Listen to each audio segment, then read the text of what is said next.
Dans la 29e strophe dont nous avons commencé l'explication hier, après les oiseaux, les lions, les cerfs, les daims, l'époux s'adresse aux monts, vallées, rivages.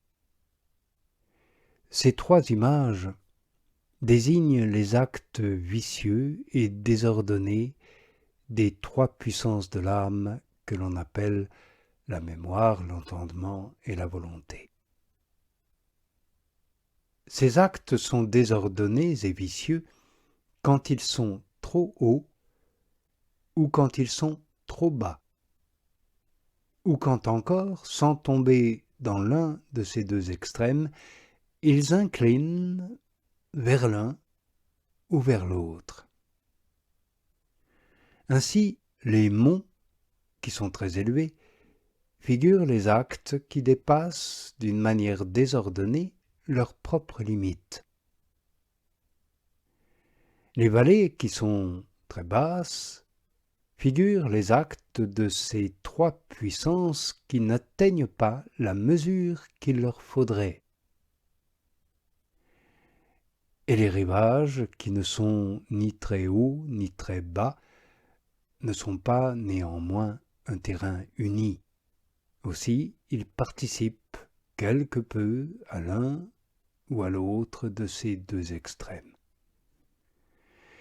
Ils signifient les actes des puissances quand ils dépassent un peu ou n'atteignent pas tout à fait la ligne du juste milieu. Ces actes, bien qu'ils ne soient pas très désordonnés, ce qui constituerait un péché mortel, le sont cependant dans une certaine mesure, car ce sont ou des péchés dits véniels ou des imperfections, minimes évidemment dans l'entendement, la mémoire et la volonté. Or tous ces actes qui sont en dehors du juste milieu, l'époux les conjure également de cesser, au nom des lyres suaves et du chant des sirènes dont nous avons parlé hier. Ce sont en effet ces lyres et ce chant qui retiennent si bien les trois puissances de l'âme au point voulu avec toute la perfection qui leur est propre. Non seulement elles ne tombent dans aucun extrême, mais elles n'ont pas la moindre part à l'un d'eux. Voici maintenant les autres images. Eau, vent, ardeur, et vous, crainte qui veillez la nuit. Ces quatre images désignent les affections des quatre passions qui, avons-nous dit, sont la douleur, l'espoir, la joie, la crainte. Les eaux marquent les affections de douleur qui affligent l'âme et la pénètrent comme l'eau. Aussi le psalmiste s'adressant à Dieu dit à leur sujet « Sauve-moi, mon Dieu, car les eaux ont pénétré jusqu'à mon âme. » Les vents indiquent les affections de l'espoir, car ces affections volent comme le vent vers l'objet absent qu'elles convoitent et espèrent. Le même psalmiste a dit « J'ai ouvert la bouche de mon espoir et j'ai attiré à moi le souffle de mon désir, parce que j'espérais et souhaitais tes commandements. » Les ardeurs marquent les affections de la passion de la joie, qui enflamme le cœur comme le feu. Le psalmiste a dit encore « Mon cœur s'est embrasé au-dedans de moi, et dans ma méditation s'allume le feu, c'est-à-dire la joie. » Les craintes qui tiennent éveillée la nuit sont les affections de l'autre passion que l'on appelle précisément la crainte. Ces affections, chez les personnes adonnées à la spiritualité qui ne sont pas encore parvenues à cet état de mariage spirituel dont nous parlons, sont ordinairement très vives.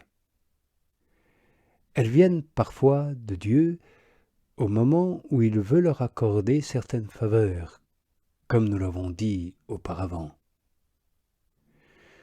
D'ordinaire, l'esprit est en proie à la crainte et à la peur, tandis que la chair et les sens sont émus, parce que leur nature n'est pas encore fortifiée, perfectionnée, ni habituée à de pareilles faveurs. D'autres fois, ces craintes viennent du démon. Lorsque l'âme est appelée par Dieu à se recueillir en lui et à y goûter sa suavité, le démon est tellement jaloux et vexé du bien et de cette paix dont l'âme possède la jouissance qu'il cherche à lui inspirer de l'horreur, de la terreur dans l'esprit pour l'empêcher de jouir de cette grâce.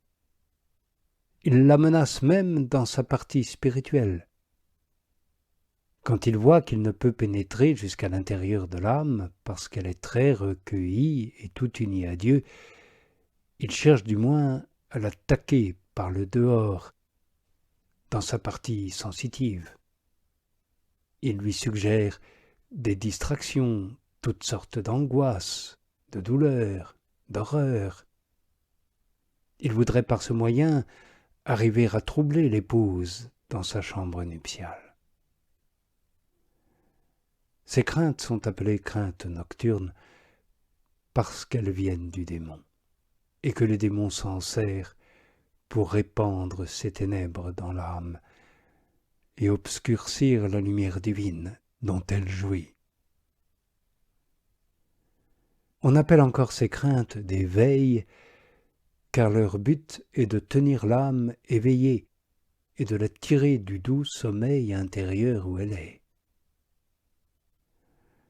D'autre part, le démon, cause de ces craintes, ne cesse de veiller pour les inspirer.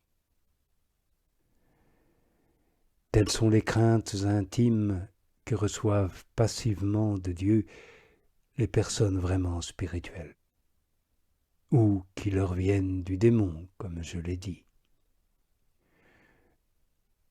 Je ne m'occuperai pas ici des autres craintes temporelles, naturelles ou psychiques. Les personnes spirituelles dont nous parlons ne les ont plus.